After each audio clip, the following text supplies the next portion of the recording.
కొంచెం బ్యాక్ రండి మేడం. వెనక్కి రండి మేడం.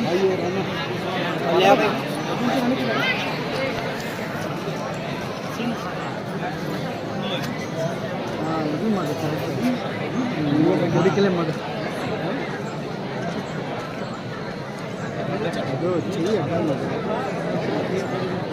ఓకేనా?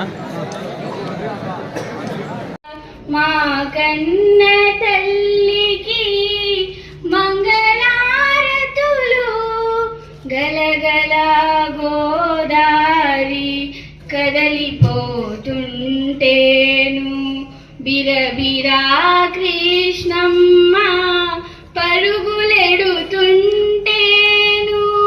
బంగారు పంటలే పండుతాయి మురిపాల మోత్యాలు దొరలుతాయి మా తెలుగు తల్లికి జై తెలుగు తల్లి, జై తెలుగు తల్లి, జై తెలుగు తల్లి.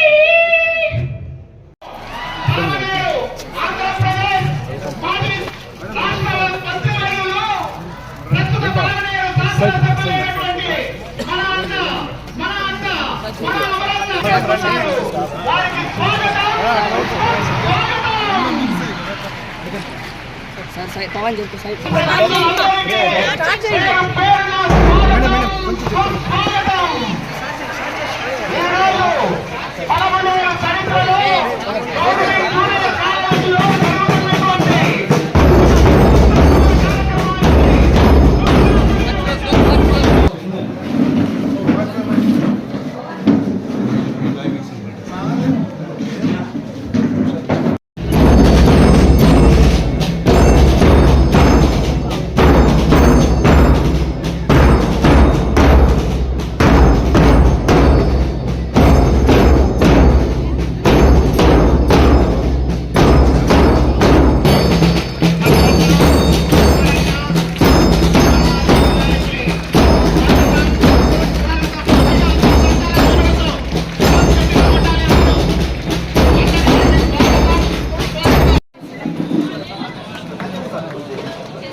రామా ఇట్లా వచ్చింది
వ్యాప్తంగా జూనియర్ కళాశాల విద్యార్థులకు మధ్యాహ్న భోజన పథకం ప్రారంభించుకుంటున్నాం. ఈ కార్యక్రమం గతంలోనే చంద్రబాబు నాయుడు గారు ముఖ్యమంత్రిగా 2014-19 ముఖ్యమంత్రిగా 2017-18లో మొదలుపెట్టారు. అయితే గత 19-24లో ఉన్నటువంటి ప్రభుత్వం దీన్ని ఆపివేయడం జరిగింది. అంటే దీనికి ఉన్నటువంటి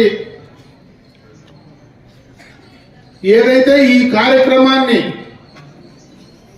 గతంలో మొదలుపెట్టినటువంటి సందర్భం కూడా ఈరోజు మధ్యాహ్న భోజన పథకం స్కూళ్ళల్లో అంతా కూడా ఉంది. ఆ స్కూళ్ళల్లో ఆ గ్రామంలో ఆ ప్రాంతంలో ఉండేటువంటి విద్యార్థులు వెళ్ళి మధ్యాహ్న భోజనం కార్యక్రమాన్ని నిర్వహిస్తారు, అక్కడ తింటూ ఉన్నారు. అయితే జూనియర్ కళాశాలకు మాత్రం ఎక్కడి నుంచినో దూర ప్రాంతాల నుంచి వస్తారు. ఈరోజు ఇక్కడ చదివేటువంటి విద్యార్థులందరూ కూడా సంపన్న కుటుంబాల నుంచి వచ్చిన వాళ్ళు కాదు, పేద కుటుంబాల నుంచి వచ్చిన వాళ్ళు చాలా మంది ఉన్నారు. సుదూర ప్రాంతాల నుంచి ఇక్కడికి వచ్చినటువంటి వాళ్లకు మధ్యాహ్నం పొద్దున మీరు అర్లీగా బయలుదేరి వస్తే మీకు మధ్యాహ్నం సక్రమైనటువంటి సమయంలో ఇక్కడ భోజన వసతి లేకపోతే కలిగేటువంటి ఇబ్బందులు దృష్టిలో పెట్టుకునే గతంలో చంద్రబాబు నాయుడు గారు ఆలోచన చేస్తే, గత ప్రభుత్వం దాన్ని నిర్లక్ష్యం చేస్తే, మళ్ళీ ఇప్పుడున్నటువంటి కూటమి ప్రభుత్వంలో దీన్ని డొక్కా సీతమ్మ గారి మధ్యాహ్న భోజన పథకంగా ఈ కార్యక్రమాన్ని తిరిగి పునః ప్రారంభించుకుంటున్నామని చెప్పి సందర్భంగా తెలియజేస్తున్నాం. కార్యక్రమం ద్వారా మీకు నాణ్యమైనటువంటి రుచికరమైనటువంటి భోజనాన్ని అందించేటువంటి కార్యక్రమం. దీన్ని సక్రమంగా ఉపయోగించుకోమని వినియోగించుకోమని చెప్పి సందర్భంగా మిమ్మల్ని అందరినీ కూడా నేను కోరుకుంటున్నా. ఈ యొక్క మధ్యాహ్న భోజన పథకాన్ని సక్రమంగా నిర్వహించడంలో అధికారులు కూడా మీరు ప్రత్యేకమైనటువంటి దృష్టి పెట్టమని చెప్పి నేను ఇక్కడ ఉన్నటువంటి ఉపాధ్యాయులు కానీ ఈ యొక్క మేనేజ్మెంట్ కూడా నేను వాళ్ళందరికీ కూడా తెలియజేసుకుంటున్నా.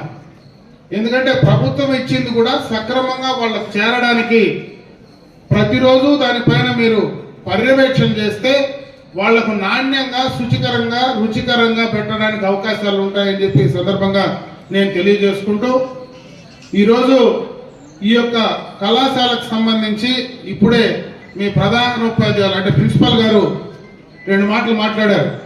ఇది జిల్లాలోనే నెంబర్ 1 పరిస్థితి బాగా ఉంది. ఇక్కడ ఉత్తీర్ణ శాతం కూడా 85% పైన ఉంది అని కూడా చెప్పడం జరిగింది. ఈ కళాశాల ప్రాంగణంలోకి వస్తానే ఈ అట్మాస్ఫియరే బ్రహ్మాండంగా ఉంది. ఎందుకంటే పచ్చని చెట్లు, మీకు కావాల్సినటువంటి అన్ని సౌకర్యాలు, ఇక్కడ ఉన్నటువంటి మరి ఉపాధ్యాయులు అంటే ఇక్కడ మీకు పాఠాలు చెప్పేటువంటి ఉపాధ్యాయులు అన్నీ కూడా పూర్తి స్థాయిలో మీకు అన్ని రకాలుగా కూడా వసతులు ఉన్నాయి. కాబట్టి దీన్ని మీరు సక్రమంగా ఉపయోగించుకోండి. ముఖ్యంగా ఇక్కడ టెక్నికల్ కోర్సెస్ కూడా ఎక్కువ ఉన్నాయి. ఆ టెక్నికల్ కోర్సెస్ పైన మీరు ప్రత్యేకమైనటువంటి దృష్టి పెట్టండి.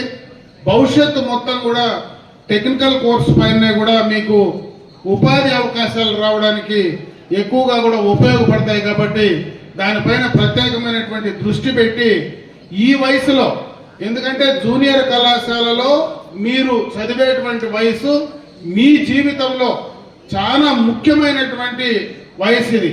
ఇప్పుడు ఎక్కువగా కూడా బయట వాటికి అట్రాక్ట్ అయ్యేటువంటి అవకాశం ఉంది. ఇప్పుడే ప్రిన్సిపాల్ గారు చెప్పారు, మీ ఇక్కడ ఉన్నటువంటి పిల్లలు కూడా మాట్లాడారు.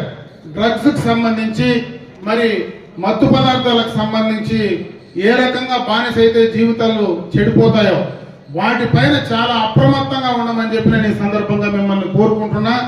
ఎక్కువ అట్రాక్ట్ అయ్యేటువంటి వయసు కాబట్టి జాగ్రత్తగా మనం ఏ రకంగా ఉండాలనే దానిపైన మన తల్లిదండ్రులను కానీ మన చుట్టూ ఉండేటువంటి పరిస్థితులను కానీ అర్థం చేసుకొని మీరు మంచి మార్గంలో వెళ్ళడానికి ముందుకు పోవాలని చెప్పి మరొకసారి మిమ్మల్ని అందరినీ కూడా నేను కోరుకోవడం జరుగుతూ ఉంది. ఇంత మంచి అట్మాస్ఫియర్ ఉండేటువంటి ఈ యొక్క కళాశాలలో బాగా చదివి మంచి పేరు తీసుకొచ్చి అటు మీ కుటుంబ తల్లిదండ్రులకు కానీ ఇక్కడ చదివినటువంటి కళాశాలకు కానీ ఈ ప్రాంతానికి కానీ మంచి పేరు తీసుకొచ్చి మీరందరూ కూడా భవిష్యత్తులో బాగా ఎదగాలని చెప్పి నేను మనస్ఫూర్తిగా ఆ భగవంతుణ్ణి ప్రార్థిస్తూ ఈ కార్యక్రమాన్ని బాగా ఉపయోగించుకొని మీరు ఇంకా ముందుకు రావాలని చెప్పి మరొకసారి తెలియజేసుకుంటూ సెలవు తీసుకుంటున్నాను. జై హింద్.